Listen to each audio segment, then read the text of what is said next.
బజార్ దగ్గర ఒక major road accident జరిగింది. ఇందులో రోడ్ సైడ్ పార్క్ చేసిన లారీని ఒక కారు హిట్ చేయడం జరిగింది.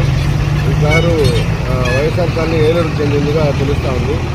డ్రైవరు అతివేగంగా నడిపి లారీని హిట్ చేయడం వల్ల కారులో ఉన్నటువంటి ఒక మగ వ్యక్తి, ఇద్దరు ఆడ వ్యక్తులు ఇద్దరు కూడా చనిపోవడం జరిగింది.